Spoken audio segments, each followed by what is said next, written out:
For 146 years, the Labour Council has been working for justice in our society, for economic justice, for social justice, for racial justice, and for climate justice.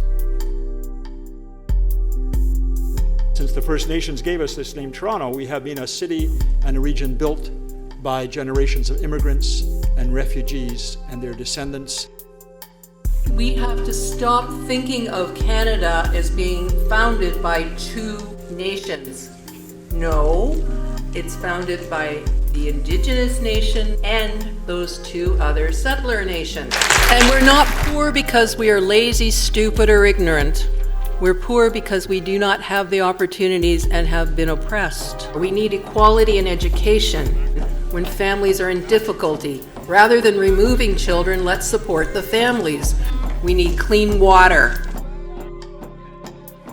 When the Quebec police chief said, yeah, we haven't charged anyone with hate crimes, and when somebody does a hate crime against the Muslim community, they just slap them with a small misdemeanor or something like that, they're sending a message that we don't care when you attack these communities. Corporations will always look after themselves, and they will always put profits before people.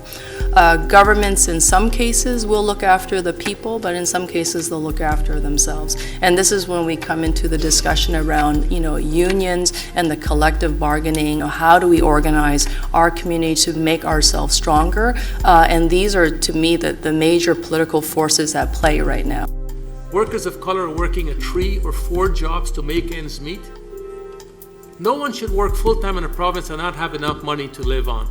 It's fundamentally a flaw.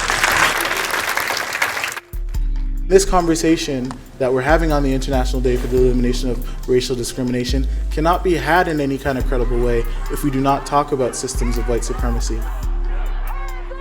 We like to fashion ourselves as a country that believes in multiculturalism, anti-racism, equality, minority rights, but I think the experiences of Black Lives Matter is it's individual members, but also as a collective, and how we've collectively received their messaging speaks volumes as to what we are really about when it comes to Canada and wanting to address anti-Black racism. To call on the federal government to declare January 29th the National Day of Remembrance and Action Against Islamophobia. That's one thing that we could do. 2, to shut down hate. To use every means possible to limit the reach of hate spreading to media outlets such as rebel media. Demand full persecution of hate crimes by police services across the country. Challenge the Conservative Party and demand that those with the financial and political influence in the Conservative Party act decisively to turn their party away from politics of division and intolerance. Challenge corporate Canada, from the Board of Trade, the Council of Chief Executives, and the Mayor of Toronto. Those with the empowered society must take a firm stand against discrimination. 5, we need to build a sustainable economy with good jobs for all. This country have had a racist past, but it doesn't have to have a racist future. The question is, what are we going to do to change it?